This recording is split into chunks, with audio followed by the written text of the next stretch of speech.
Thank you. Welcome, everybody, back to the Committee on General and Housing. It is Thursday, January 8th, a little after 1 o'clock, and we are going to hear from three witnesses in the next 2 hours before the floor. The first is Charlie Baker, who's Executive Director of the Chittenden Regional Planning Commission and active, I don't know, you must have an officer status, in VAPTA, and he'll introduce himself. And then we'll hear from Chad Simmons, Director of Housing and Homelessness Alliance.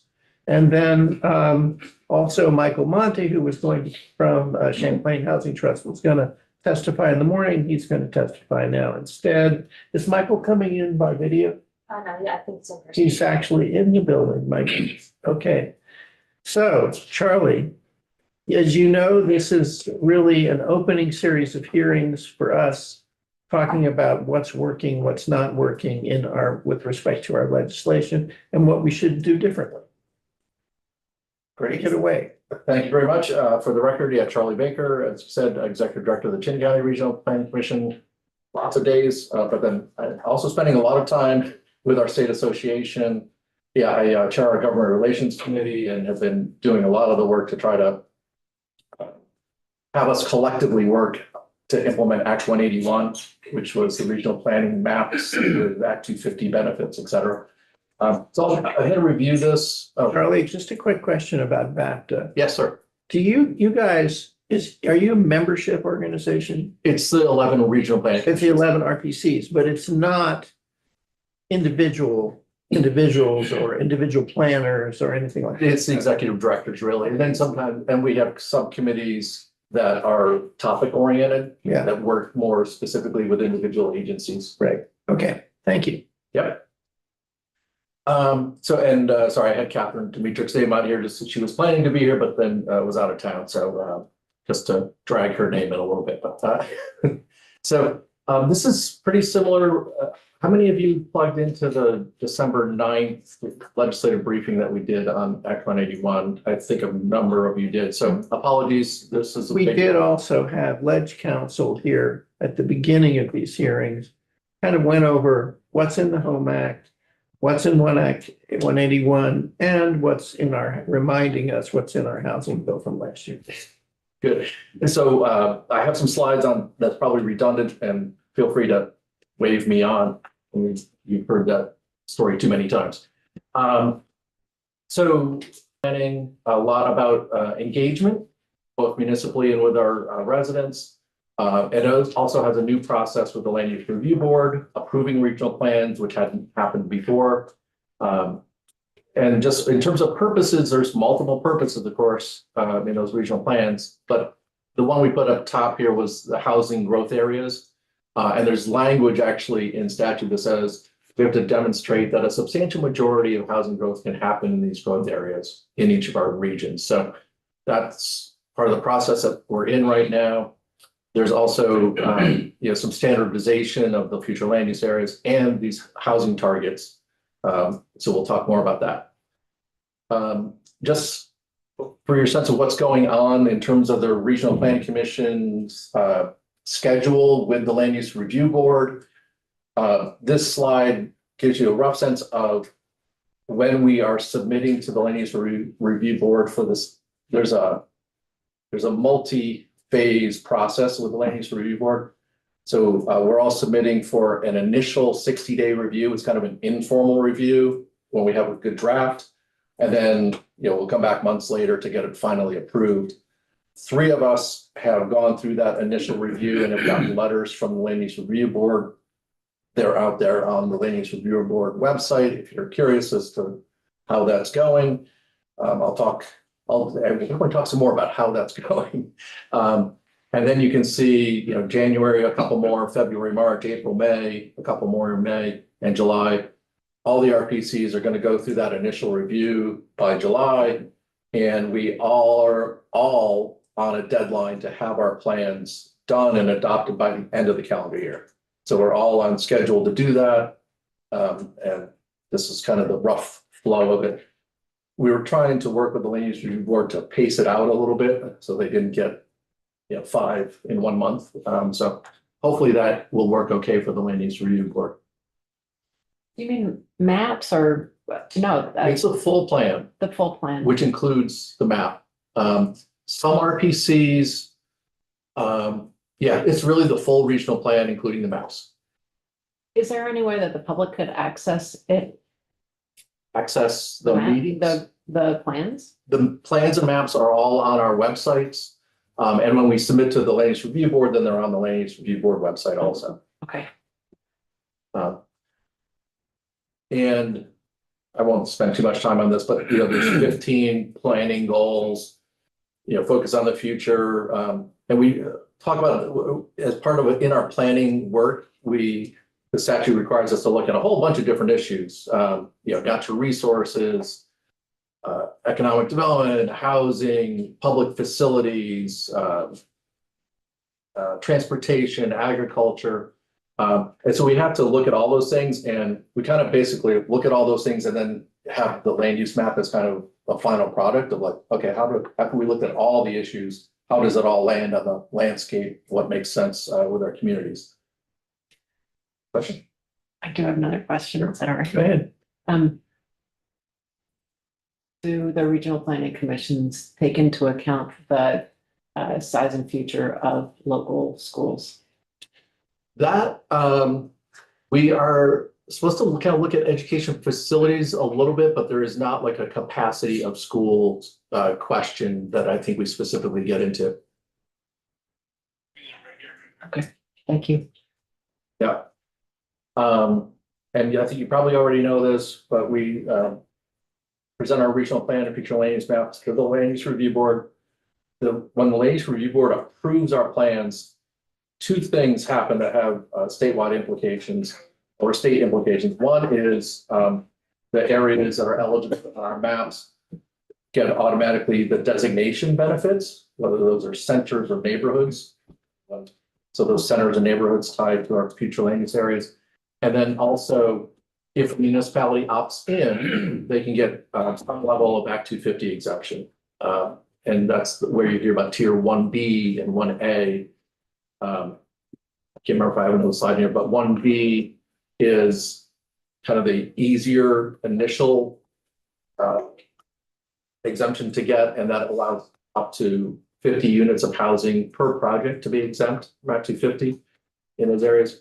The tier 1A is going to be a separate process that municipalities have to go through with the Land Use Review Board to show them Bless you. that the regulations are roughly equivalent to what Act 250 would do. And then they can get full exemption from Act 250. But that is a separate process municipalities go through separately with the Land Use Review Board. I think starting July 1, they're going to be able to do that. Charlie, question. Trying to understand what's in the plan. The plan does show designated village centers, all that stuff. Yeah. Are you going over that? I will. Okay, then I'm gonna stop. Okay, Yeah. go ahead. And you've heard about the tiers. I just was talking about the tier 1 areas. That's really the part that we're mapping is the tier 1 in our maps. Tier 2 is, well, it's always easier to talk about tier 3 first. Tier 3 is the rulemaking process that the LURB is engaged with right now. That is their responsibility. And then they are also in charge of tier 2, which or as we've been so politely calling it everywhere else. But which is obviously tier 2 is the vast majority of the state kind of remains in generally status quo, except for the road rule. And there is a new criterion 8C natural resources that they are working on with A&R right now in terms of that rulemaking. So, yeah. Any questions on that? Tier? Is tier 2 mapped by whom?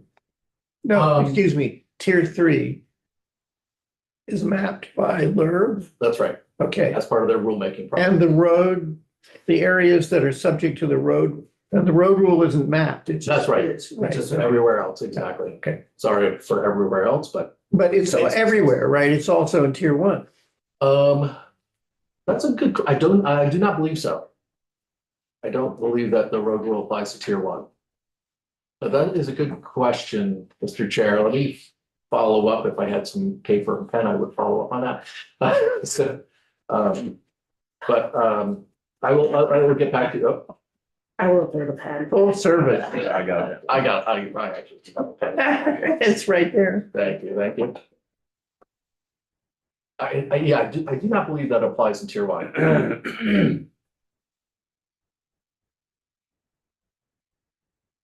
Thank you for that, though.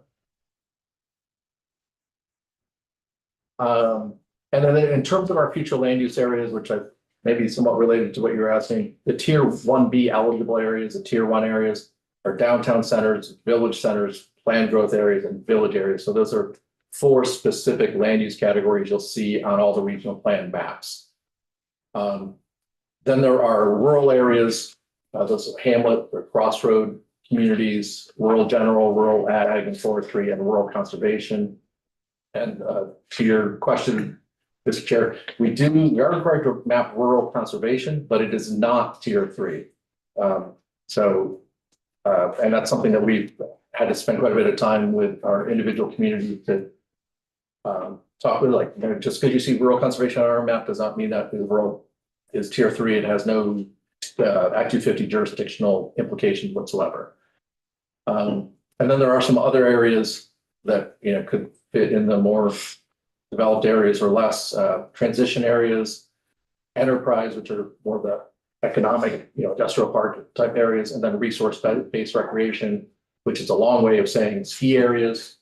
There are also some other resource-based recreations like lakeside resorts that you'll see in our plans. So here's 2 regions. Sorry, I know this is not zoomed in very well, but Bennington, smaller region. So these are not at the same scale, comparing Bennington and the Kingdom. But you can see just kind of what it looks like. And I mean, it's not surprising to anybody. I think if you are familiar with the areas, the higher developed areas are on the state highways, I'm pretty sure that's Route 7, kind of going down the spine of Bennington, right? And you can see Manchester in the north and Bennington in the south. And the darker pinks are those village centers or downtown centers, the planned growth area, then the village area. The yellow is more rural general, and then the dark green is rural conservation. The lighter green is rural ag and forestry. So just to gives you a little flavor of what the maps look like. Any quick questions on the map? Yeah.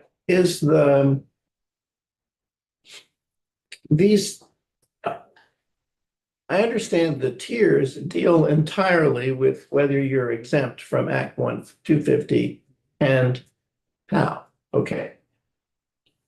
But these other 4 areas, village, planned growth, etc., downtown, they're pre-existing concepts.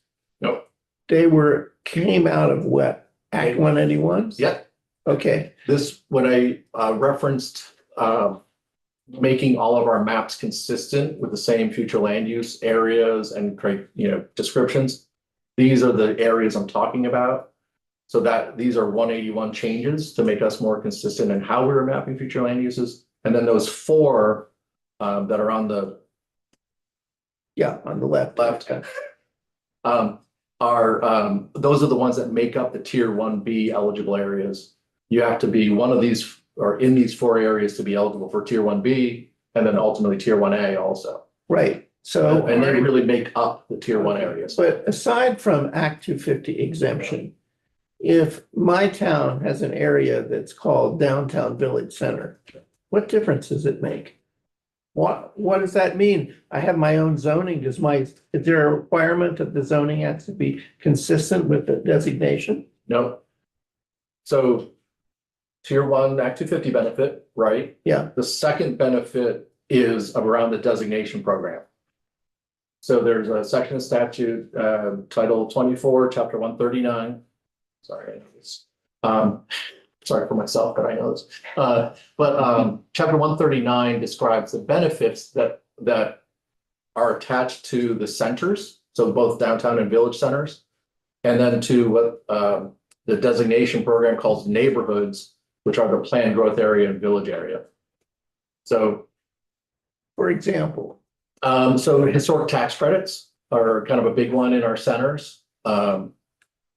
There's also a downtown transportation program, but the benefits are really decided by the Community Investment Board. Used to be called the Downtown Board, but 181 changed that to the Community Investment Board. That board is the one that decides which projects and things will get certain benefits in those designation areas. Is that helpful? Very Yes. quickly, the road rule does not apply in tier one. Thank you. No problem. I appreciate that statement of fact. And then wanted to, Northwest did a little analysis about how does their proposed tier 1B areas compare to the interim exemption areas. So just like the committee might be a little interested in that.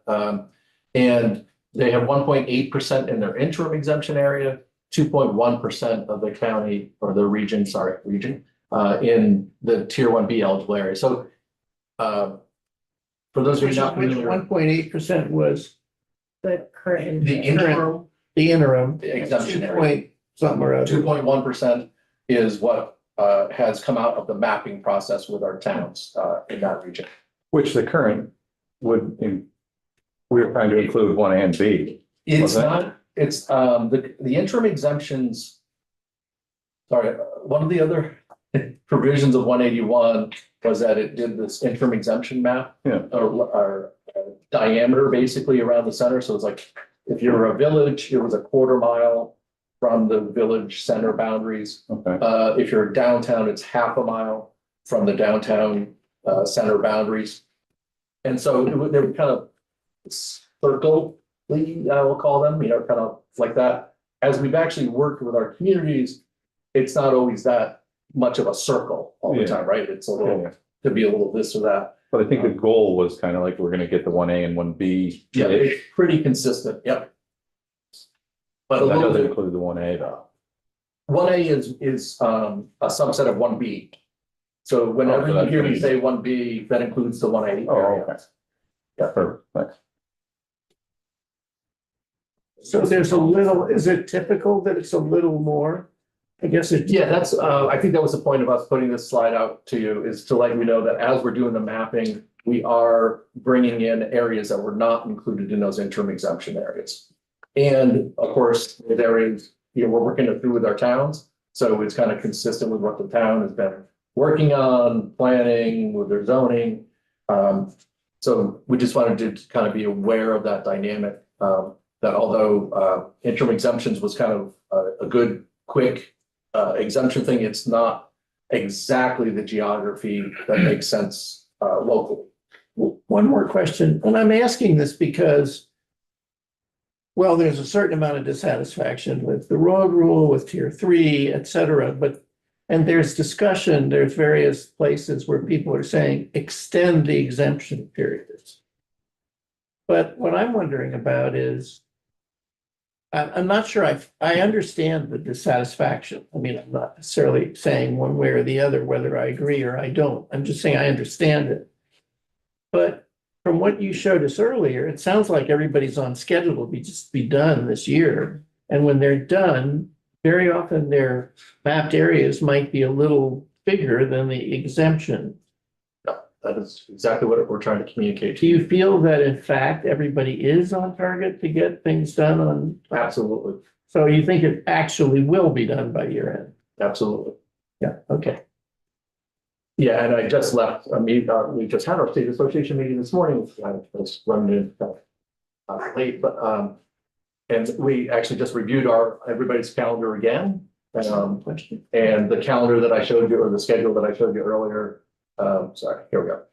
This is accurate as of today. Is it possible that, one of the regions could slip a month or something, or a few weeks? Absolutely, but everybody is very intent on getting it done by the end of the calendar year. And we all feel like we're on schedule to do that. So then I was going to turn to the housing targets.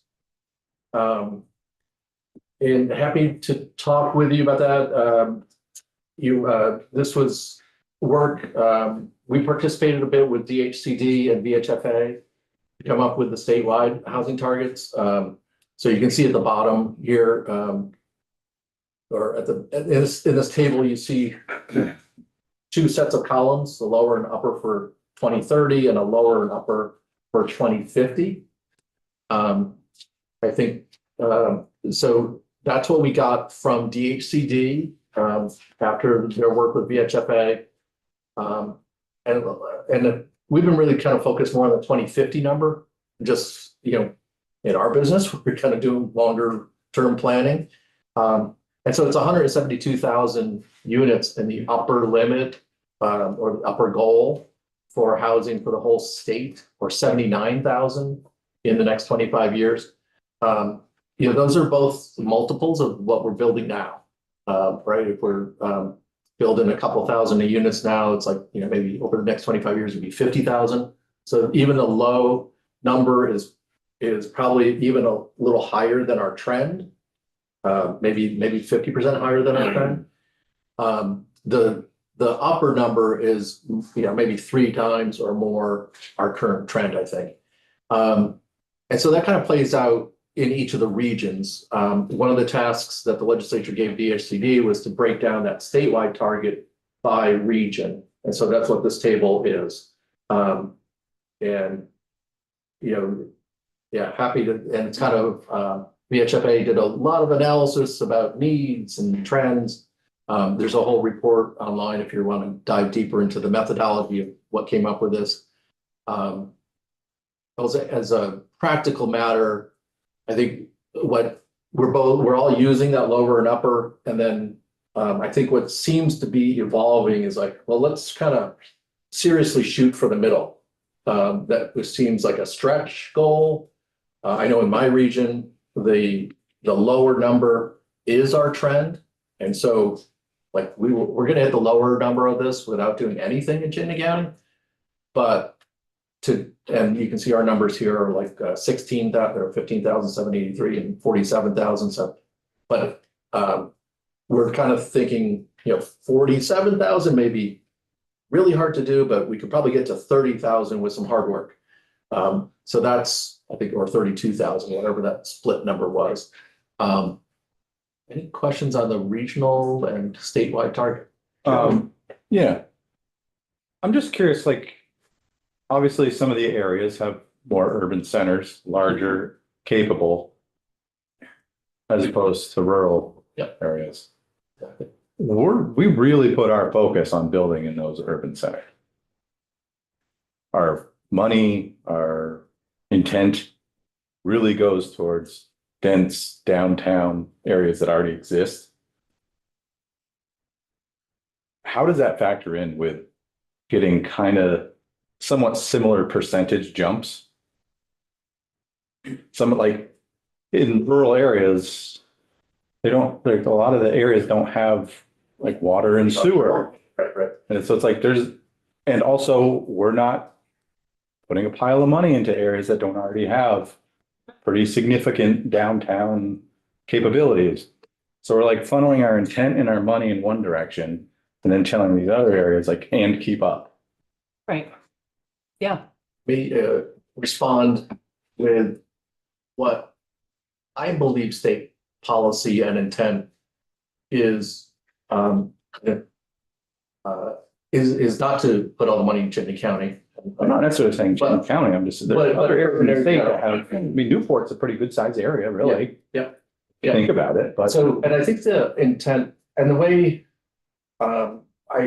when I and my peers talk about this, even with each other, is, every town has a village center. Maybe sometimes they have 2 or 3 village centers.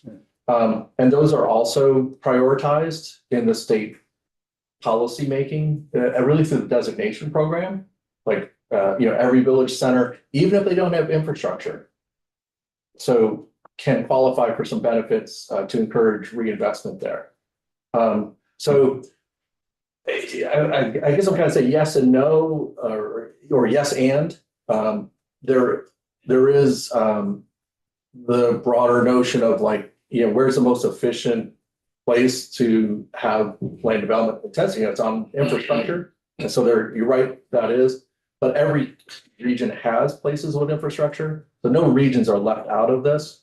And even as we get down to the town level, I think we've been trying to work hard to make sure no town is left out of having some investment.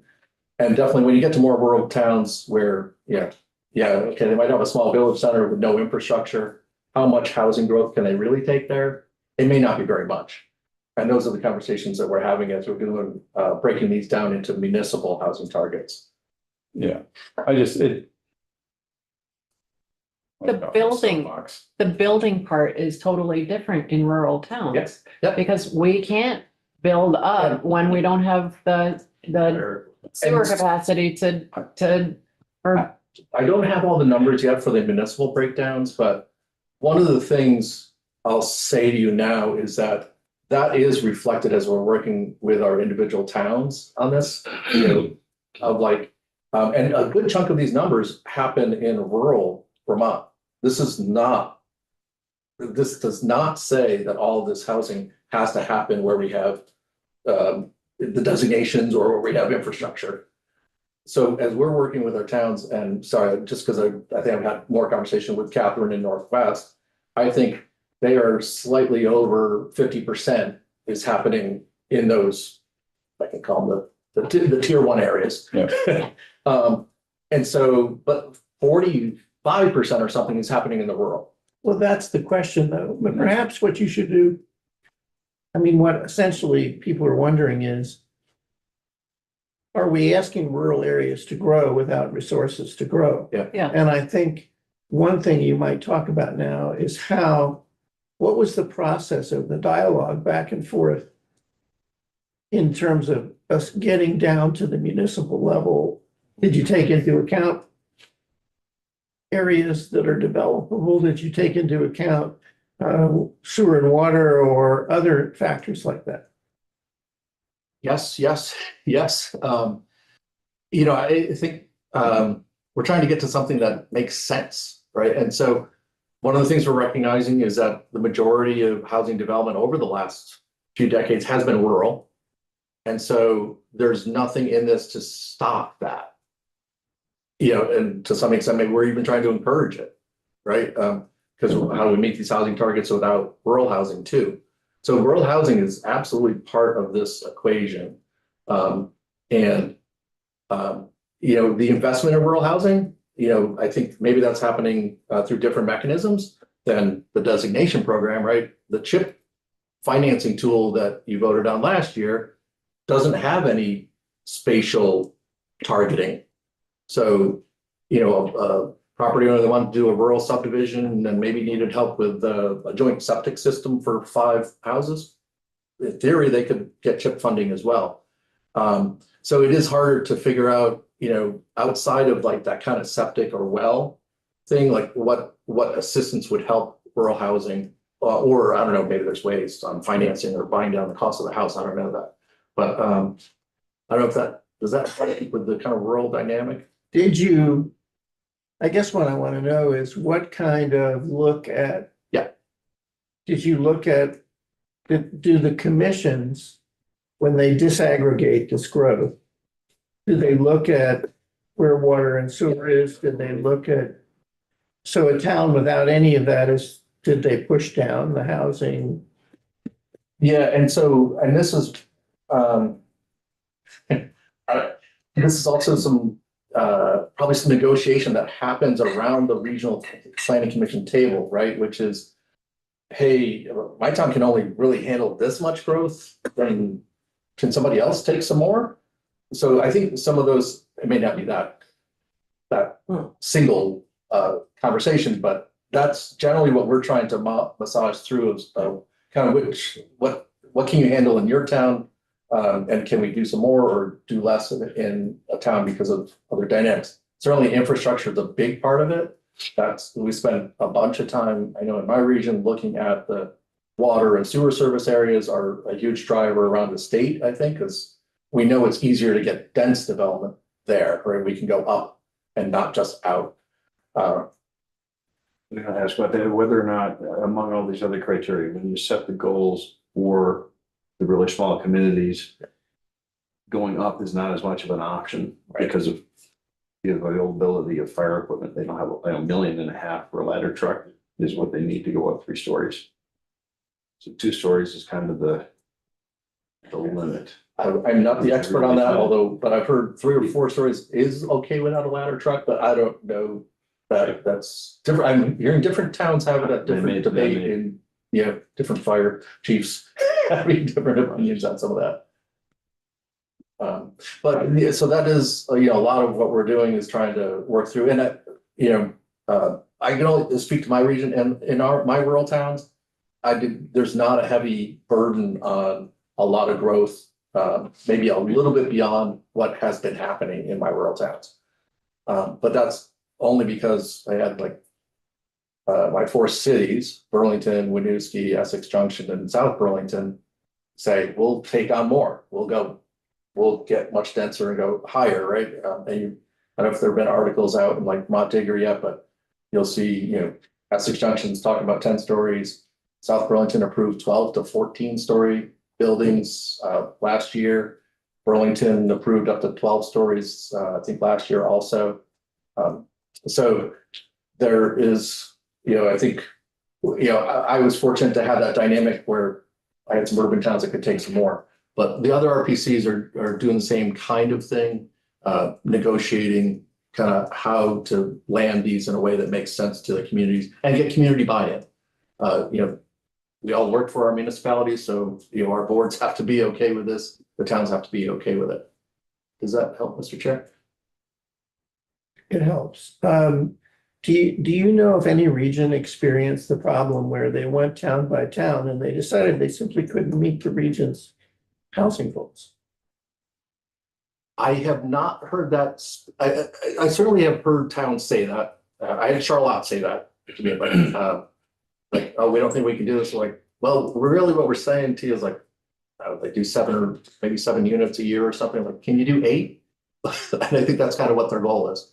And we annualize it in my region. I haven't heard that specifically, partly because I think the lower number is not that far off of trend.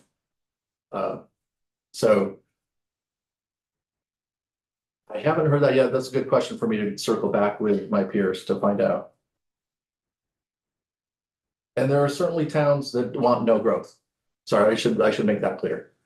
Like, that is definitely a conversation that has come up. Like, we don't want, I had that Charlotte, it's basically, they have a little bit, but they don't want any, right? And so that is a dynamic that is happening. I know that certainly happened in the kingdom, talking to MVDA staff, like they have towns that were like, they don't even want a village center designation because they're afraid it might attract more growth.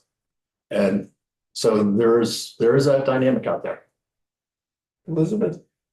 Thanks. I genuinely don't understand how in a rural community, and I can just use my own home community as an example, which we just cleared 1,000 voters a few years ago. But we have 2,000 homes, so we have a 50% homesteading rate. We just, became a 51% homesteading rate. But I don't understand how we got asked to build 50% more, 50% more, and I don't understand how that happens when all the property is already owned. Like, how does that happen? Oh, all this is private property. So how does that happen? I genuinely don't understand how 50% of the property in Brownsville, ostensibly some of that, at least some of that property already has housing on it. Sure. And also we actually have a 10-acre rule outside of our designated village area. So how does that happen? How will there be more housing growth? 500 more houses, 500 more units. And are you telling me that 500 was the number that your RPC worked out with Yeah. your town, for your town? It's causing our planning commission to make really to be to make decisions that they wouldn't necessarily make under other planning circumstances. Yep. So how does that happen? That's its intent, I think. That has been, I think, the intent as we've understood it of the legislature. So we need to get more housing to happen and these are the mechanisms by which we're trying to have those conversations. I don't think that's an unusual conversation of like, how do we address those targets and how would we do it? So yeah, as to whether 500 makes sense or not, I can't speak to that, but I think that's pretty common conversation to happen around the state of like, particularly, and again, there's some flexibility here, right? There's a lower target and this upper target, there's a pretty big range. So I don't know if the 500 is that midpoint. I think what I understood the legislature's intent was to have us do this work and work with our towns to encourage that conversation to happen locally. Like, could you fit more housing here? Because we need more housing as a state. Even though we don't have the infrastructure to support that housing. No, and again, back to my point, that a big chunk of this is going to happen in rural Vermont. As which is fine. And how has that happened over time? Property owners decide to subdivide a lot, or 2 or 3 or 4, right? That's been largely how Vermont has grown the last 30, 40 years. I think also it's important to clarify that these growth areas, what you're essentially doing is redesignating areas for higher density. If property owners don't want to build, nothing happens. That's right. Yeah, there's still I property. mean, there are, and in fact, under the bill that the administration's bill, which you just heard about, they would be asking towns, well, what can you meet the growth targets? And if not, why not? Well, you'd be saying, well, it's in private property and people don't want to subdivide. But if someone wanted to subdivide, they could. I think, what my sense has been, the legislature has been looking at all the different policy levers to encourage more housing development. And this was one of the dynamics we're in. I also fail to understand why the Act 73 and all of its components was not taken into account during this, because in my town, for example, It's Act 73, sorry. the education transformation. So in my town, for example, should we lose our school, all of the 500 units that will, or in any town, should you lose your school, then all of the 500 units that were built will become second homes. And is that really what we meant by, Yeah, I know. I think, How do you know they're gonna be? well, I think. because we currently have a 49% homestead rate. Yeah. So, And from our view, I think we've been kind of looking at it from the opposite direction. Yeah. Of like, the whole state is under a lot of fiscal stress, school districts and the state and the municipalities, because we haven't had enough for endless growth and growth in general. And right, I mean, school population is down, right? That's what precipitated the Yeah. conversations. And absolutely. so I think a lot of this conversation is, well, let's look at it from the other way. Could we Bring people have more in. houses and Yeah. fill up the school Yeah. so that the school doesn't go away? Because now there's new families and new kids in that school. Yeah, but they're on different Schools are timeframes. already Yeah. Yeah. Before the housing gets. They're built. totally You know, different timing's an timeframes. issue. That's what I think meant we by should- coordinating. I think we have to he's been here Yeah. almost 40 minutes. I think Sorry. we have to let our witness. I'm gonna go real quickly now, just to let you know, we've had about 500 meetings with the town bodies, planning commission, select boards so far. There's a slide here on some of the themes, affordability is key, how do we change regulations to all the things you folks just brought up too, like infrastructure being an issue, concern about growth, concern about property rights. Then we've also done a lot of public outreach, at least over 750 different events, thousands of Vermonters. This is across all 11 RPCs, been at libraries and schools and community functions to get feedback and input on this. A lot of the same themes and housing target concerns for sure. And Rutland did a little survey about, where to, and of course, this is asking existing residents, right? it's hard to survey people that aren't there yet, but, you know, they asked if the region continues to go, where would you like to see it? I think this informed like Rutland's conversation about how to attribute the housing targets across the region, but you can see, you know, the vast majority of folks, you put it in the downtowns and village centers, and along Route 4 and Route 7, and less so in rural and, you know, ski areas and some things. Here's a summary of how our mapping is coming out so far. Right now, we're at, 2.2%. Note that the interim exemptions covered 2.3%. So sorry, Mr. Chair, this goes back to our earlier conversation, and we're a little bit under the interim exemption areas right now. That is largely due to Central Vermont RPC. The 0.8% that you see for them is only the current designations. For the rest of the state, we've expanded the area beyond those designations by multiples. So I expect Central Vermont will change significantly. We'll get over 2.3% when the mapping is really drafted. The legacy designations were 0.3% of the state. So we're, you know, a significant expansion in the designation area benefits and focus of state investment, as you said. Any questions about that real quick? You can see these range from, you know, the Kingdom is about 0.5% of their region. Most of the rest of us are around 2% or so. Obviously, Chittenden County is an outlier. And then this is my final slide, Mr. Chair, this is not a position of VAPTA. Most of these are my personal thoughts of just things to think about as you're thinking about, you know, how to improve some of these things. We are working on some language to help clarify the statute around these growth areas. Things we've seen that the Land Use Review Board, in order to meet statute, is kind of giving us some direction in their feedback that is some kind of inconsistent with the local planning that's been done. And so we'd like to maybe get in there and adjust some of the wording in statute to make it easier to meet these housing targets.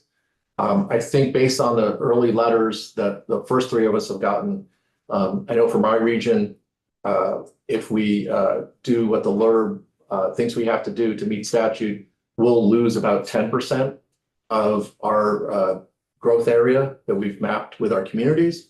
In Rutland, it was about 20%.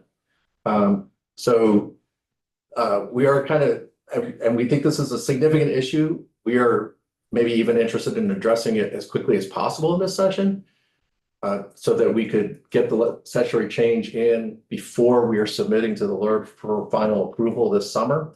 That's a heavy ask of the body, but that's just so you know, we're working on trying to line partners up. Ideally, we're all holding hands, and there isn't a lot of debate about it. Is there a question on that? This is to changing language around the growth centers. Yeah, exactly. Then also we need a way to be able to amend our plans and maps. Right now, there really isn't an amendment process. And the process right now is, you know, like an 8-month review and approval process, at least. And so we would like to have something like, we're doing an amendment, or a town adopts subdivision regs that didn't have it before and they now qualify for 1B, which is happening around the state. A lot of towns are looking at the requirements and taking actions to meet the requirements to get into 1B. We'd like a process to be able to more simply amend our map and plan with the LURB. Also, we want to clarify some of the designation benefits. An appeals thought for you, which is not about who hears the appeal, but more the front end of the appeal.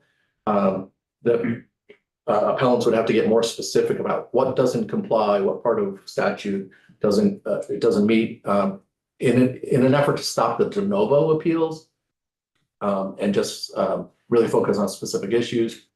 Representative Olson has been working on a bill around wastewater. I think you're a little bit aware of. There may be some things in there that might be helpful to think about. We are concerned that as communities and developers, property owners start to work through how to land this housing, they're going to come gonna be asking for wastewater permits. That is a very slow process. And so, and we've been talking to DEC leadership about, heads up, warning them, the CHIP funding, the CHIP financing. A lot of that's gonna be water, wastewater. That is gonna multiply, or some number of multiples, maybe 3 times the amount of demand that wastewater, water section deals with now. So there may need to be some more resources in DEC to handle that. Other permitting processes could be streamlined, in DEC, wetlands and, stormwater things and SHPO, so historic preservation. A couple other thoughts, and this is really about, corporations buying homes that are then kind of out of the market. Maybe there's something to do there. Is there a way to make it easier for developers to obtain condo financing? So after the 2008 real estate market crash, the banks really tightened up the lending criteria on condos because condos in like Florida and Las Vegas drove a lot of that crash, right? And it's gotten so tight. And if you look around now, every multifamily project that has happened in the state that I'm aware of has been rental. And so, and what are condos are kind of entry-level home ownership. If we don't have entry-level home ownership opportunities, the market gets, just further broken apart with inequities. And then the last, kind of a little bit similar thought, but, existing apartment buildings, could we treat them like we do mobile home parks, where the residents could get an option? If one went up for sale, could there be a period of time for the residents to see, can they form a co-op or a condo association and actually, get the financing pulled together to actually buy their own building and then actually start to have an ownership stake? So anyway, just a few thoughts for you, and I will end. Sorry to go so long here, but thank you. Questions? Final questions? Charlie, thank you so much for your time. Appreciate it a lot. I'm sure we'll hear from you again. We did. Charlie, is there going to be language on some of those? Yeah. Sorry, Will there be I put- language actually- on some of those? Revised it and put it in my, we have language on the first 3 bullets, I think. it was too complicated Okay. as it was. Mhm. But it, Well, if you have that language, could you provide it? Um, Though it's perhaps being pushed Yeah. elsewhere, so we know it. Yeah, happy to do that. Yeah, and there may be something, we're kind of working that through. We'll see what kind of success we get in getting that moved, but if it doesn't move into other committees, we're happy to have it picked up in a housing. I think that, because I look really deeply into corporate purchasing or whatever. I don't think that's possible, but I do think we can make it harder. Yep. I don't think it's possible. Are you aware of Harder. the bill Less appealing. on that subject? No, It does. It's on the, it's on the, or will be on our wall. Huh. Chad, you want to join us? I'm looking at a picture of that. Many places, so many places. So our next witness, Chad Simmons, has just changed his role. He appeared before us repeatedly as an alter ego to Moira at VHFA, and now is director of the housing. And is it homeless or homelessness? Housing and Homelessness Alliance of Yes. Vermont. Of Vermont. So take it away, Chad. Great. It is great to be here in this capacity. It's good to see you all. Happy New Year. My name is Chad Simmons. I am the new director, executive director of the Housing and Homelessness Alliance of Vermont, or HAV, as I have been lovingly calling it over the last week. I'm on day 4 of the job. So I appreciate your grace as I navigate a whole new world.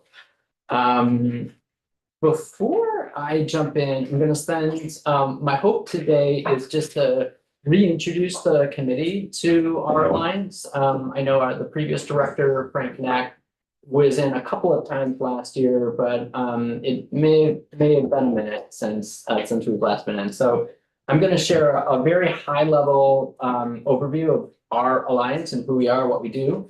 And then I'm gonna spend most of the time speaking to the questions that the committee had around what are the programs and policies that are most impactful for the state and where can we go from there. Before I jump in, before I begin, is anyone familiar with the artist Jon Batiste? Yes. Yeah, he's a singer, songwriter, artist, amazing artist. And I listened to an interview with him and his partner, Shaliqua Jawla, recently. And he talked about the idea of tension and that beauty comes from tension. So I am the leader of an alliance, and we have a lot of different representatives in amongst our alliance. And as you'll see over the course of this legislative session, our members might not all agree on a particular issue. And you all, as members of the legislature, have an even taller order of trying to weigh all of the things that us advocates are here asking you to support or not support. And so I come kind of before you kind of with this hopeful message of out of this tension, we can find beauty and we can find good policies and investments for the people of the state. So I've been thinking about that tension as I come into this job, and I come to you asking for your support for a lot of the policies and investments that have been working so well over the last number of years. So who are we? The Housing and Homelessness Alliance of Vermont, simply put, is to build a Vermont where the fundamental right to housing is enjoyed by all. And I think that's a pretty straightforward vision that we put forth, is that we work throughout the entire continuum, as we'll talk about in just a minute, that everyone should have that right and be able to enjoy the right of housing. So who are we? My computer's a little slow. Catch up.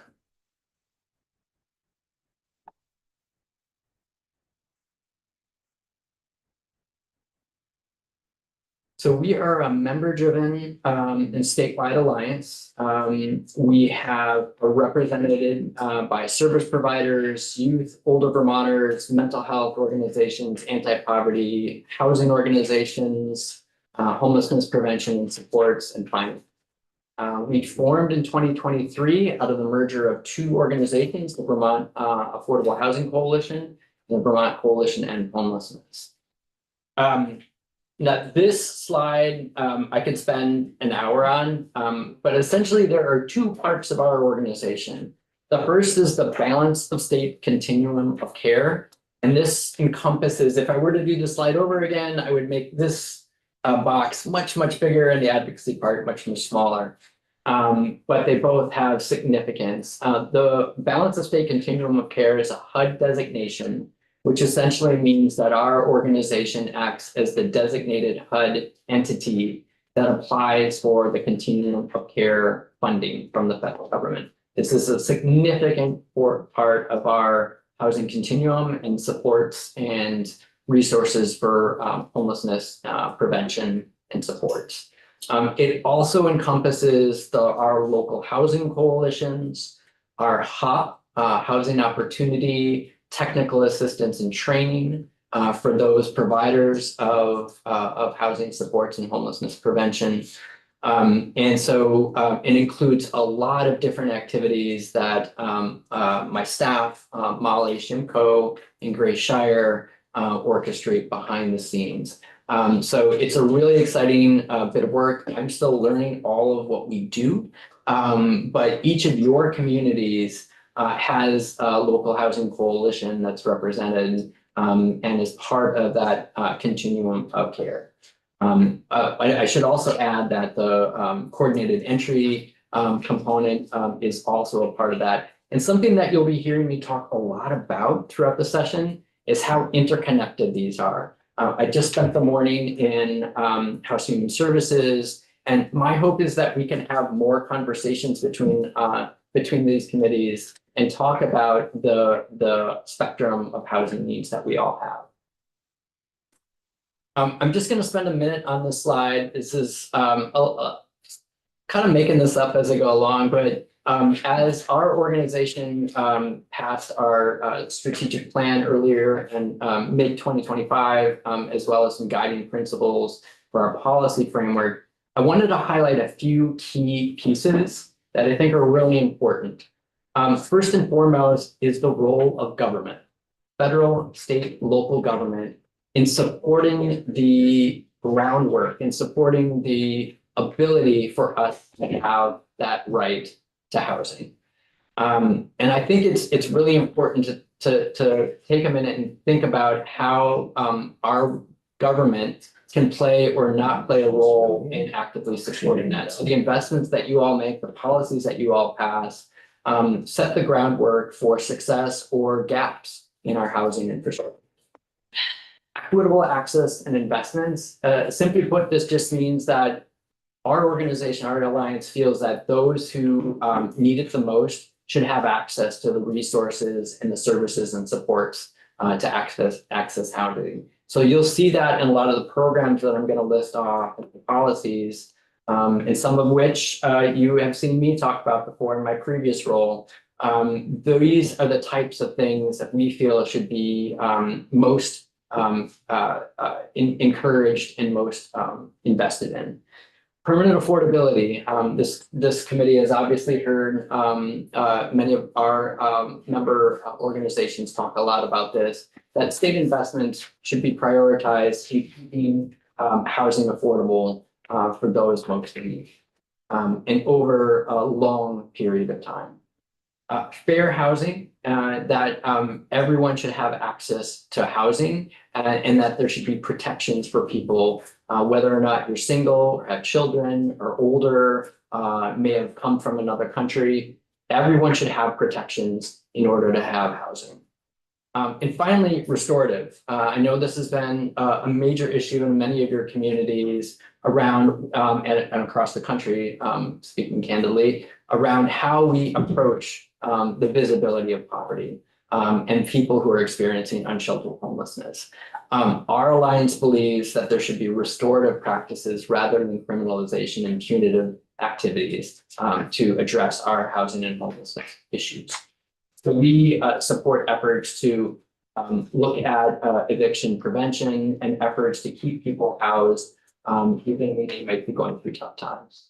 Chad, just a question. Yeah. Does your membership include like the local housing providers such as CHT and so not all the down street, et cetera, rural edge, they're all Yes. members? That's correct. Yes, all of the nonprofits are members of the Affordable Housing, I'm sorry, the Housing and Homelessness Alliance. Yes.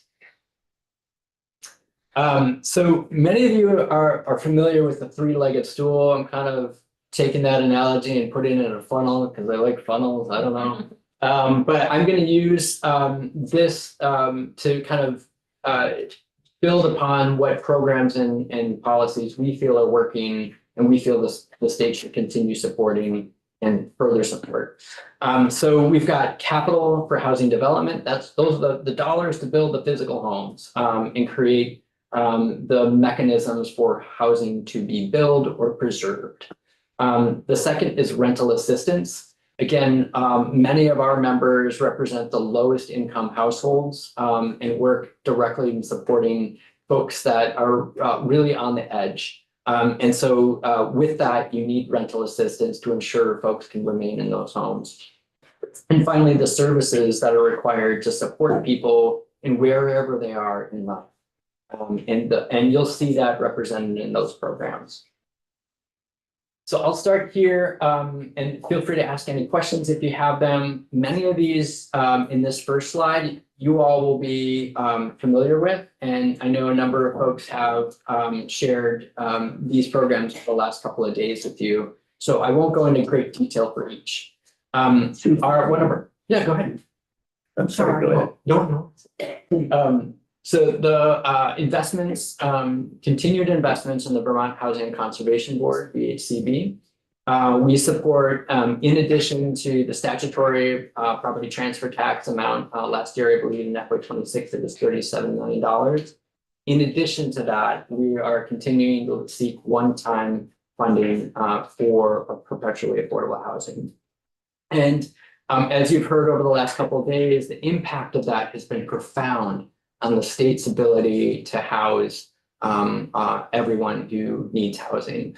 And in particular, I know Maura Collins, who I miss dearly, and I wish I would get to see yesterday, talked about the investments the state made in perpetually affordable housing for BHCB, allowed us to capitalize on additional private capital through private capital bonds. So that's an important thing to think about. The more investments the state makes, the farther we're going to be able to make those private capital go.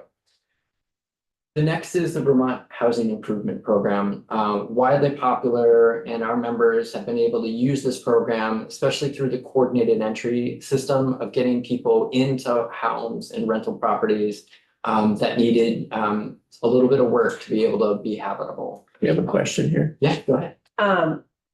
So I have asked almost everyone who's testified this week, Hmm. would you support making VHIP putting it into the base funds? We are currently supporting it as a one-time funding, but we would be open to hearing more about the administration's proposals and the legislature's proposals on one time. On base. Is there a reason that you'd be supportive of one-time over base funding? I think our members want to ensure that there is affordability requirements baked into the, so I think that is something that our members are. Okay, thank you. You're very welcome. So the next Wait, is, Chad. go ahead. We've told our next witness that he can come at 12:15, which is in 10 minutes, just to 2:15. give him Yep, 1:15, excuse me, 2:50. 2:15, 10 minutes. Yeah, I can do that. Sorry, can I ask another really quick question? Have you heard of Rep. Stevens' idea regarding the tenant representation pilot program? I have not talked to Stevens about that yet, but I would be looking forward to learning more. I'll make that connection offline. Okay, thank you. Wasn't that we passed that? last Yeah, so item, we right? passed it. It was just for Windsor and Lamoille, and he's now looking, it doesn't need any additional appropriations, but he's looking to make it Statewide. statewide. Okay, yeah, and I can talk to our members as well and see how. Thank you. So again, a number of these you've already heard about, so I won't go into great detail, but the intellectual and developmental disabilities investments. These are recommendations by the Road Home Report. And we support those dollars being made available to, again, build the capital, the actual homes that will be.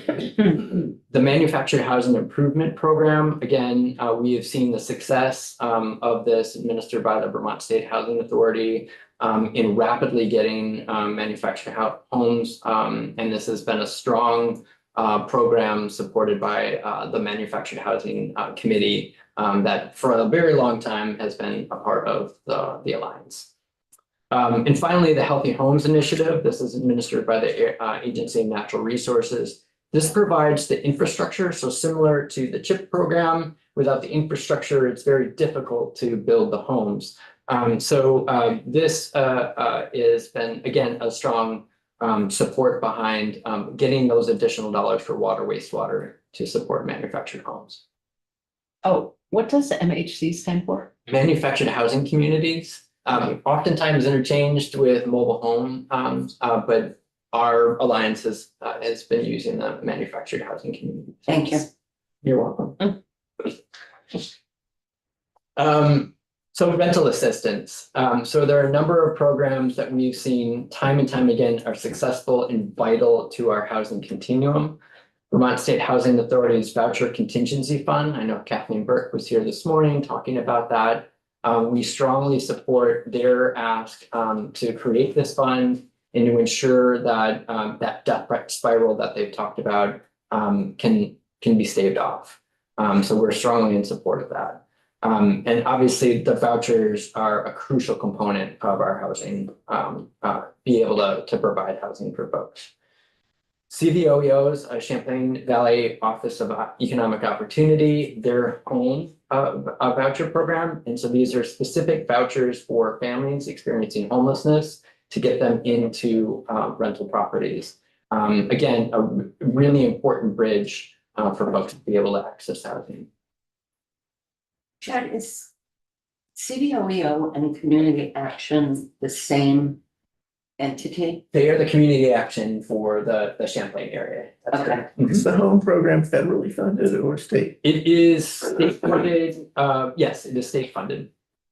Okay, And this morning Kathleen Burke talked a little bit about the Vermont State Housing Authority's bridge rental assistance program. We feel like this allows some flexibility to provide vouchers for specialized populations, including the intellectually and developmentally disabled communities. So this one's a lot, and this is again kind of more in the purview of that Human Services Committee, but I just wanted to name that our alliance is in support of these services to be able to ensure people stay in their home, or if they're at risk of homelessness, that we prevent that homelessness from happening. And if they do experience homelessness, we can quickly get them into the housing that they need. So these are larger programs, all state funded housing opportunities, the HOP.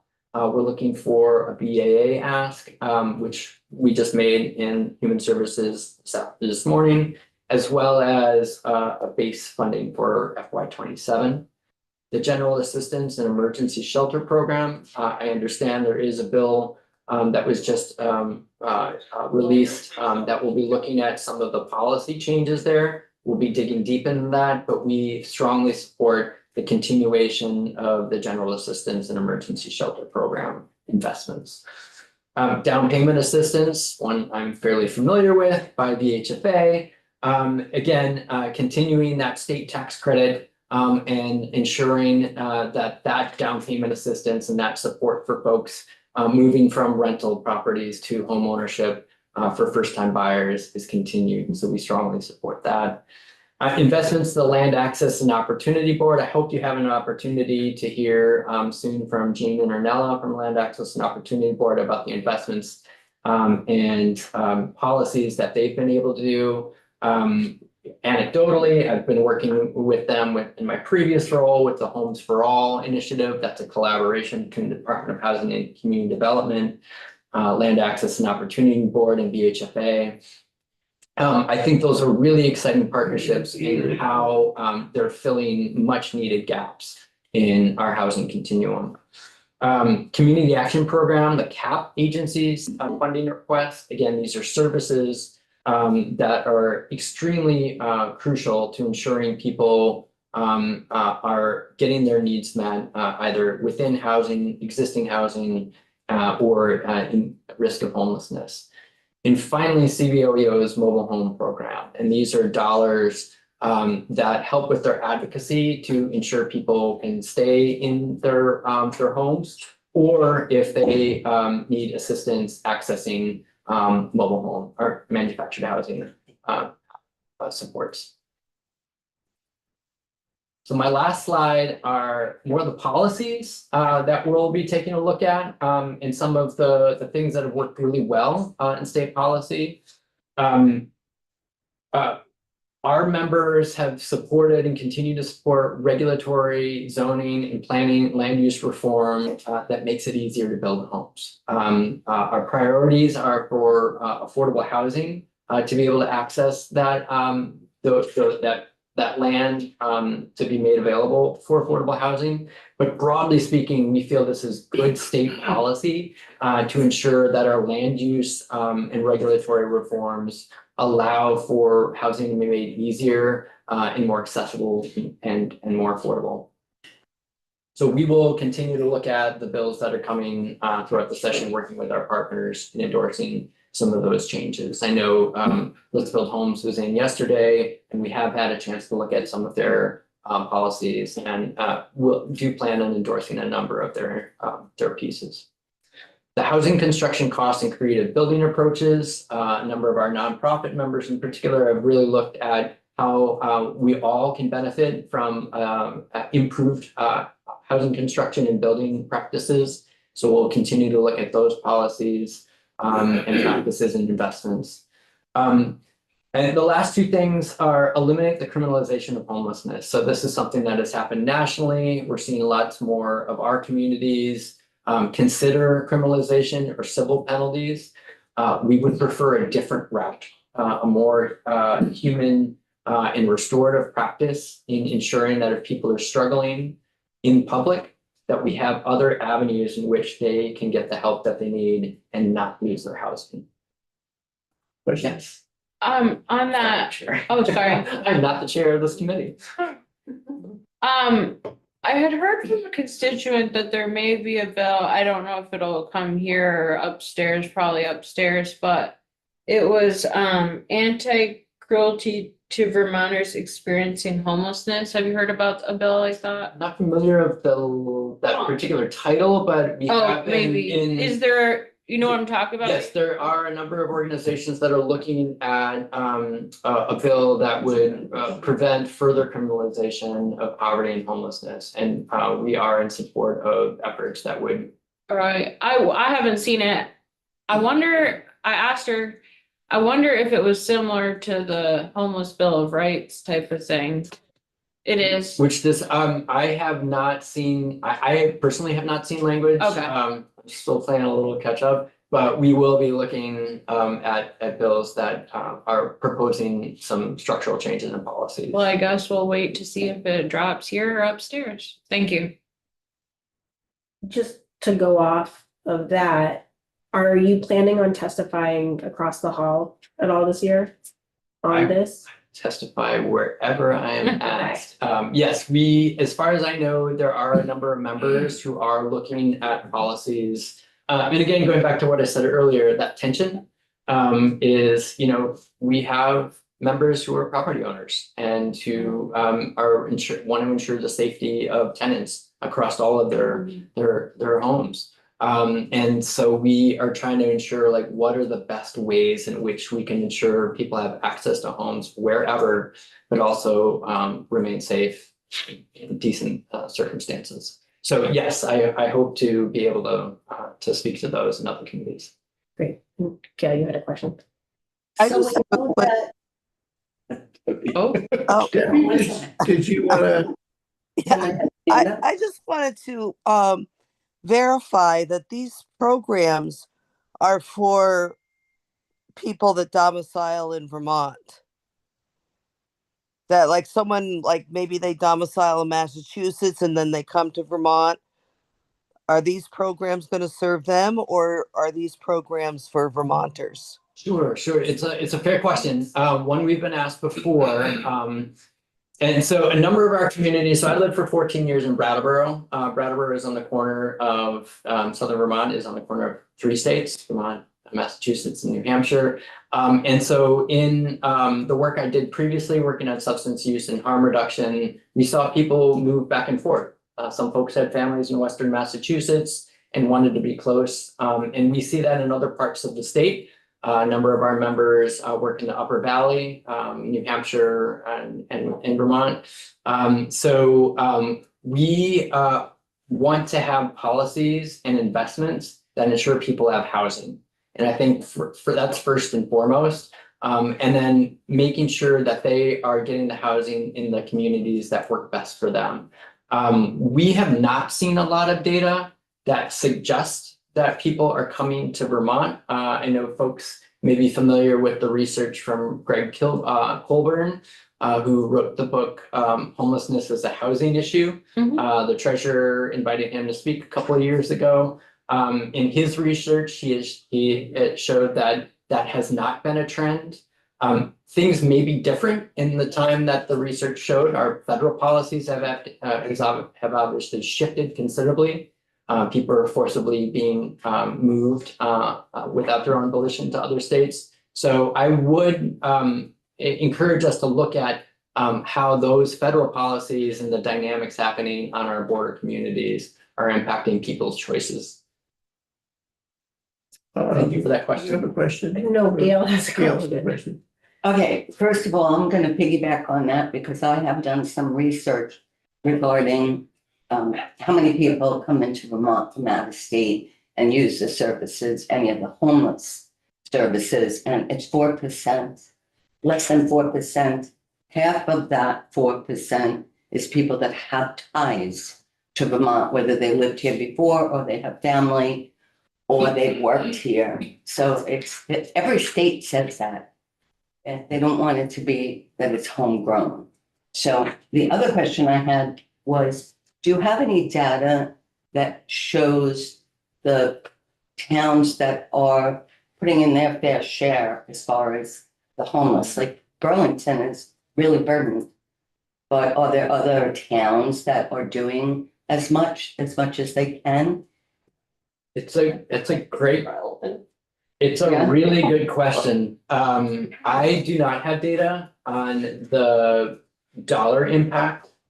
I think it is a great question to ask, and one that demands exploration. I think the idea, I would say that the notion that if we just get people away, if we just eliminate visible homelessness, unsheltered homelessness, that somehow the cost will go away.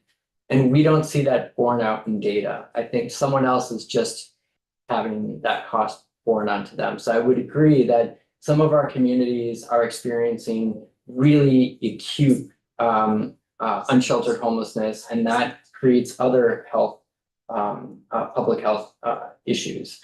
So I think it is something important for the legislature to consider where the cost is being borne. Is it just going from the state tax goals to municipal? Thanks. I know Elizabeth has one more question, but Michael is in the waiting room. So if you want to ask your question, and then Chad, I'm sure we'll have you in again.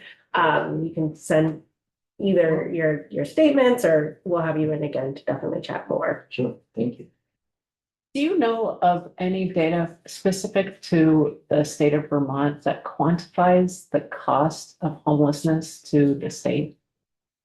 I'm not aware of any. Again, the book Homelessness is a Housing Issue Oh, yeah. is probably the closest. Actually, if you go, I know what the Yeah. components are. I Yeah. know, I'm familiar with the book and all of that. I just wondered whether you knew of any specific data.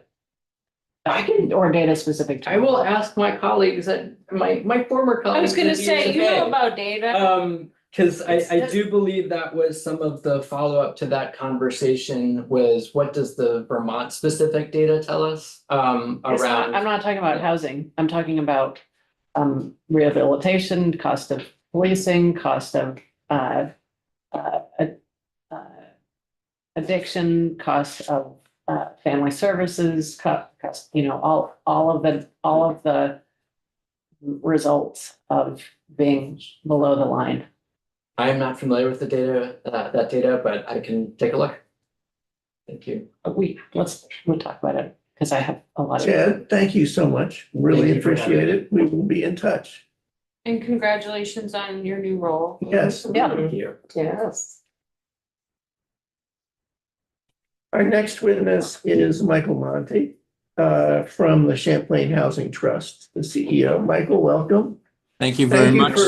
Thanking for you for your flexibility. I'm sorry that we had Easy to enough. shuffle things around. I took the chance to take a nap, so it was great. I appreciate it. I'm Just kidding. envious. Me, I was Um, gonna say, me too. We have about a little more than half an hour, but not much. Well, I hope I don't take that much time. And let me just say, I wish I was there. I did get wrist surgery recently Oh, nice. for carpal tunnel, and so it's probably ill-advised for me to be driving on the interstate to meet with you in person. Otherwise, I would be there.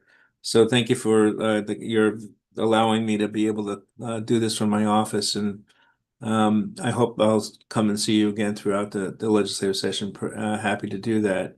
Champlain Housing Trust works within Northwest Vermont principally. We do have a couple of statewide programs. We do mobile home lending throughout the state of Vermont. We also do farm worker housing throughout the state of Vermont. As an organization, we are a NeighborWorks organization and do a wide range of things: home ownership, rental housing, 5 different lending programs, and a fairly robust resident services and counseling and education program as well. The question that was posed to us broadly was what works, but let me just say this, and there's very little of what Chad had said that I would disagree with in terms of his testimony. I would say that the nonprofit housing developers, those of us who build, manage, affordable rental housing and home ownership have met over the last 6 months and have been discussing what specific things that we feel are important as part of the legislative agenda.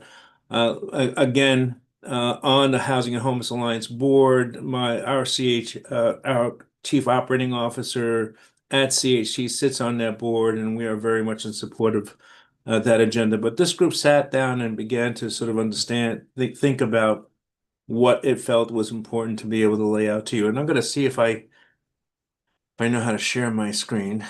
Of course, right there it is. Okay, excellent. And I'm assuming that now I can't see you at all practically, so you're going to have to help me out here. But you can see this sort of 5 points on the screen. Is that correct? Yeah, but that's all we can see. That's And it's too small. Can you enlarge it? Could I make it bigger? Just Sure, I can zoom do in. that. Yeah. Oh, how's that? Better? My eyes. Yes. Yeah, That's that's better. that's so much Oh, better. yeah. Yeah. I agree. So let me just say this. These are we sat down over the last handful of months, and this is again Champlain Housing Trust, Down Street, Rural Edge, Twin Pines, Wyndham Windsor Housing Trust, Cornerstone, Addison Housing Works, Evernorth, Cathedral Square, and began to say, well, what do we need as we move forward? And these 5 areas are the areas that I think I'd like to highlight. I'd like to spend more time in the first 2, but certainly highlight them all. Certainly, the Vermont Housing Conservation Board has been a critical source of resources for us, for all of us, for this group. And without it, we would not be able to do what we have done over the last handful of years, especially with them as a resource for the various funds through the federal government during COVID. The Vermont Affordable Housing Tax Credits have been critical for a range of programs, both home ownership and we use them for manufactured housing. The VHIP program, the NeighborWorks organizations have been working through the VHIP program, and we find that as a very good program. We're very supportive of it. We've seen how it's been very positive within the community in terms of turning some properties around. And so we'll continue to be supportive of being able to implement that program on behalf of the state. And manufactured housing plays a critical role, both with what the State Housing Authority does, as well as the various programs at CVOEO, and as well as the lending program that we have to support people to become manufactured homeowners. A very important part is the funding that we need. We're asking for an increase from the base that we do have for funding, and I'm going to come back to number B in a second. Let me just skip down to a few other issues. We're very aware of the importance of addressing cost. We have done some, Evernorth has done some great work. I hope Kathy Byer comes and visit you soon if she hasn't already, and describes to you the distinction and the cost opportunities we see, or sort of the opportunities we see for reducing costs and development. The truth is, there's not a lot that we could do. We can't wholesale take a cost of unit of development and just do half the cost of this building right now. We have seen labor and material costs increase over time, but we do know there are some small turns that altogether could have some value, I think, for the state. And if we could do some of those things, we could sort of see that we could in fact begin to reduce costs. One of the things I think is important for you all to do is to pay attention that when we build a unit of housing, sometimes we're building one bedrooms and efficiencies, which is what the private sector, at least from a rental perspective, has been doing mostly in Chittenden County. But we are building 2, 3, and sometimes even 4-bedroom homes. And unit costs are one thing, but cost per square foot is another. And cost per person served is a really important issue to pay attention to. Landlord tenant safety, I'm hoping that we don't have a big divide amongst the coalition members that Chad was talking about. We feel really that it's really important as owners of property that we could ensure community safety in our properties. Frankly, we're not calling for no cause evictions. We believe there should be just cause evictions. We believe that tenants have rights, and frankly, CHC has a very robust program to provide tenants opportunities to build credit, opportunities to move into home ownership, opportunities to be a tenant for as long as they need to be with us, as long as they're sort of being able to be a good tenant, and programs that support them if they run into problems with financial issues or others.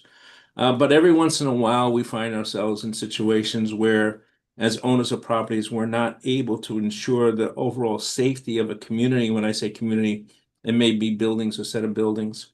And that's been critical. It takes sometimes just too long to move people who are creating havoc within our communities, to move them out.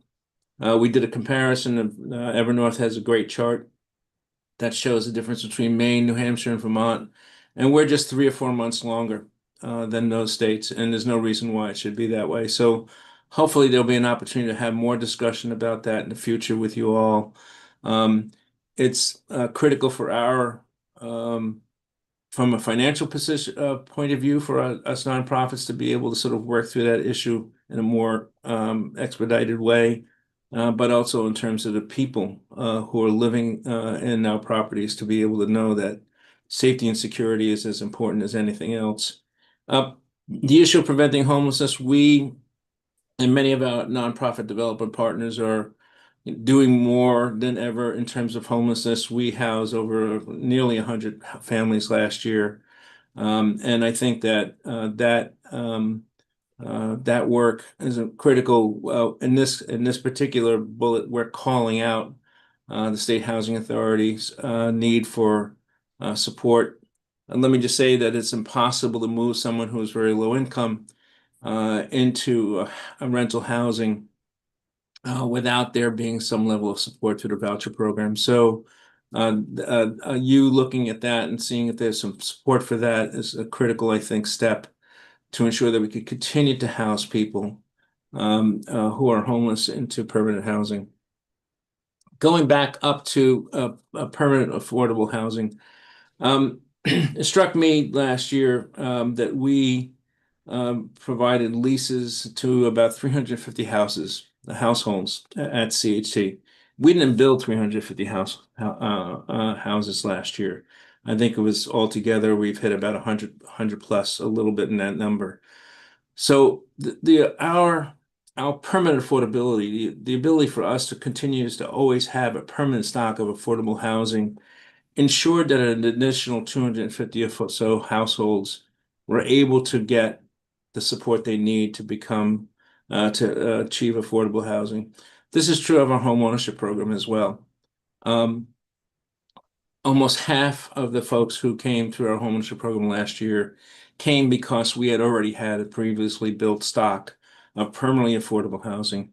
And the importance of that from a state investment perspective is critical. This particular paragraph is laying out the fact that most of the homes that people want to build, the 30,000 number that is a target, that many of those homes need to be for people who are 80% and lower median income. And even we go up on occasion in home ownership to 120%, and how 2/3 of that housing needs to be in that range. And in order to achieve that, we're going to need to have that a decent investment. And let me show you another graph that I think is really a telling graph, and I'm hoping that you can see that okay. Can you see that okay? Yep. Excellent. Oops, did I make it too big? No, I made it too big. How about there? There you go.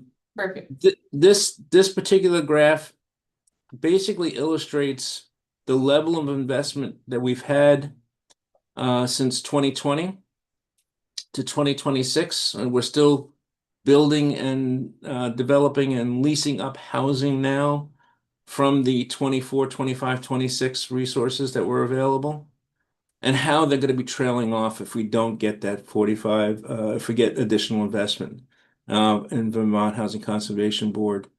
And you can see in 2020 was probably this is the state's fiscal year. You can sort of see in 2020 was probably a little bit of early COVID money, but probably the governor's and I'm going to say the legislature's investment in additional housing bond funds just a couple of years earlier. Those funds are available, and often enough it takes us a couple of years to get something up and running. So certainly there was a huge peak of investment, and that level of investment was enormous, and no one's saying or asking that level of investment be created again. But we're really going to have to go and do better in the next few years if we're going to be able to keep up to something even at the 2020 level in order to meet some of the affordable housing goals. If we don't do that level of investment, we're going to be trailing off in a significant way, and we're not going to be able to sort of meet the needs of the community. Certainly in Northwest Vermont, but certainly throughout the whole state. So I'll stop there. I hope this is illustrative and useful, and I'll be glad to answer any questions. Again, I'm not fully representing the group of nonprofit housing developers, but we have been meeting fairly regularly now for a few months to work through some of these particular points of view here that I'm put back on the board. Michael, do we have this document? I'll We send do. that to you. We do. We do. You do? Yeah, we did. I did send it, yes. And the graph. And I think we sent the graph too. Oh, great. Thank you so much. Sure. Questions of Michael? Michael, 1,000 thank yous for your testimony. And I hope your wrists feel better. Yeah, me too. Thanks. Oh. They're getting better, slowly but surely. It was important to do. So thanks very much. All right, thank you. Thank you. Appreciate it. Before we're done a little early, a couple of things before we break up. First of all, tomorrow morning, there's just floor at 9:30. And then we convene and we have one witness at 11:30, late in the morning. Susan Aronoff, and that's to deal with the whole developmental disabilities issue. There was a report, even last year, we knew we needed about 600 units. Remember, this is the problem that came from the deinstitutionalization in the 80s, the closing of facilities, the returning people to the community, which guess what, meant their parents. And the parents are now aging, Right. and so we have a problem. Exactly. So that testimony comes in the morning. I'll save it for tomorrow. I also wanted to just alert you to an issue which was alluded to today, and that was the testimony by Kathleen Burke having to do with the downward spiral. Do you remember that, the death spiral? I'm going to speak for myself for a minute. I consider that to be a very serious problem. Every year we have fewer vouchers. The proposal that Kathleen and others have advanced is a proposal for a one-time expenditure of money in order to increase the share of Vermont's share of whatever is appropriated by Congress in the next year. In other words, each year, the way HUD decides how much we get, is a formula that comes from how many vouchers we have in use. So if we have to every year, what's been happening because they don't fund for inflation of rents and other things, every year we have fewer vouchers. So if we drop, 5% of our vouchers, the next year, that's what they look at and they fund us even less. And so we've been going down. So this is a proposal one time to expand the bottom of the funnel of what we get. There is, I think, a growing consensus that we should try to inject some money into this early this year so that we maximize the effect of the investment this year for so that when HUD acts and looks at what they're going to fund us for the 27 calendar year, it's on calendar year, it would be higher. So I put in a bill, which was prepared. It's not done yet, but it's a short form bill that would allow us to invest in 2026, essentially soon. The fastest way to do that is through the BAA, the Budget Adjustment Act. There is support for doing that. And however, there's a feeling that various people have requested of me that this committee write a letter in support of using the BAA as the time to make this one-time investment. And so I will next week be bringing to the committee a draft letter, which the committee then can consider and debate whether it wants to do. But this is pretty urgent. The reason it's urgent is because the longer we wait in the year to do this, the less we will be able to influence the appropriation for the following year. In other words, HUD, when they decide, it's by calendar year. Oh, that's what I was. It's by calendar year. So in calendar 27, when they decide how much to give us, these housing authorities, they look at how many voucher months did you have in 26? And the fewer voucher months we have in 26, the smaller our share of the national pie is.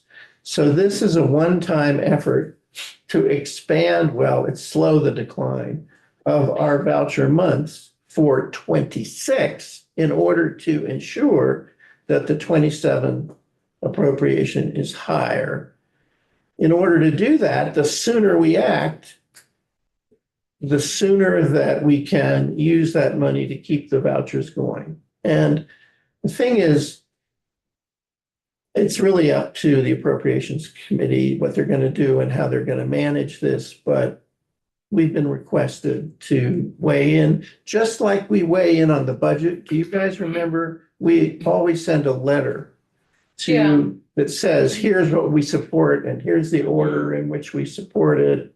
Last year, we did it by tier 1, tier 2, tier 3, and we debate that letter and make changes and then send it in. Well, this is the same thing, but just for the BAA, and I will bring language for you to debate and consider. Yes. Are you looking for a discussion? It's a committee discussion. Well, I don't want the committee to send a letter without. Oh, is this feeling that comfortable. time right now? No, it's not for the budget, it's for the BAA. No, I know. Are you Yeah. asking? Next week. Next No, week. I know. Next week, we're gonna discuss it. Yeah. Oh, you're because just it's giving us like- a heads The up. BAA is like now. Not to discuss it now and give my Right, opinion. yeah. Got it. I just I'll want to save give it you for all next week. a heads I'll up. say it twice if you'd like. I don't wanna waste time. Sure. Yes, So last year, there was something said about the vouchers yeah, that weren't used. right. So, I'm sorry? I was wondering the same thing. Okay, so is that calculated into that? It is. What happens is, here's how many vouchers are authorized by Congress. Here's how many vouchers are funded by Congress. In order to use a voucher, the agency has to find someone through the coordinated entry program who is appropriate, and then match them up with a rental unit, and then the voucher is in use. Okay? There are times where a voucher is available and not used. Not a rental unit. There's not a rental unit, there's not a person. Also, I would imagine, and I'm just speaking for myself, that there is a variety of capability in the housing authorities. I mean, the state housing authority, the Vermont VHSA, the VSHA, the Vermont State Housing Authority, probably pretty good at keeping people using the vouchers. I would imagine there might be others, there's something like a dozen of them, that, or 11 of them, thank you, who are not always able to. There is another issue, and that's the spiral. What happens is, well, to begin with, Congress appropriates an inadequate amount. Then the money they calculate doesn't include anything for inflation. The reason inflation is so important is that the whole point of the voucher is to make up the difference between what people can pay and the rental market. So the higher the rental market goes, the more money they have to spend per voucher. So you throw all that in, they don't have enough money. So what they do is every time someone moves, leaves, whatever, and the voucher becomes free, they don't put it out again. They retire it. And they're being prudent. They just think, oh my God, they're not going to have enough money. We're not going to make it through to the end of the year. So they retire vouchers and steadily retire them. And you remember when Kathleen talked about losing a certain number of vouchers, he projected they would lose 700 or something, I don't know, whatever it was. That's how they would. They just don't have the money to make it through the end of the year. Joe. Correct me if I'm wrong. My understanding of your second explanation of funding vouchers doesn't jive with your first. No way. It's not this many vouchers and you're funding this many. It's this many vouchers. You come up with the price that each of those vouchers is. So those vouchers are all pegged at, say, you have 1,000 vouchers at a $400. Well, if you're giving out $800 vouchers, you're going to get half as many. My understanding, but we should ask Kathleen, believe me, she knows. That's my understanding. Yeah, I know, but she knows. My thought is HUD actually approves so many vouchers at so much. They know what that amount is. It's $900, something like on average. Of course, it's different in Chittenden County than in other places. But anyway, Congress, it's not like they say, here's how much money you have, you want to pay. Congress very deliberately funds less than the authorized. As a matter of policy, they have previously authored this much and they're just not going to fund it. But what I'm saying is, and we have to ask Kathleen, I don't think it's that we're more generous, so we run through the money. No, I'm not saying we're generous. I'm saying we have people that can't afford, and our rents are really high. And our rents are really high. That could be it. You know what, Joe? You've just gone beyond my knowledge. No, I don't think so. Yeah, But okay. No, but I think I'll ask Kathleen. I'll be talking to her, yeah. Okay, perfect. I don't know enough about. But anyway, I guess one more thing I want to say about that. All of this one-time attempt at dealing with the downward spiral, think of it this way. Think of a funnel. The top of the funnel is where Congress dumps money into the system. The bottom of the funnel is the size of that is how much we get. This is an attempt to increase the bottom of the funnel. It doesn't deal with the top of the funnel. It's perfectly possible, Lord help us, that Congress in its wisdom is going to cut the entire program by 40%.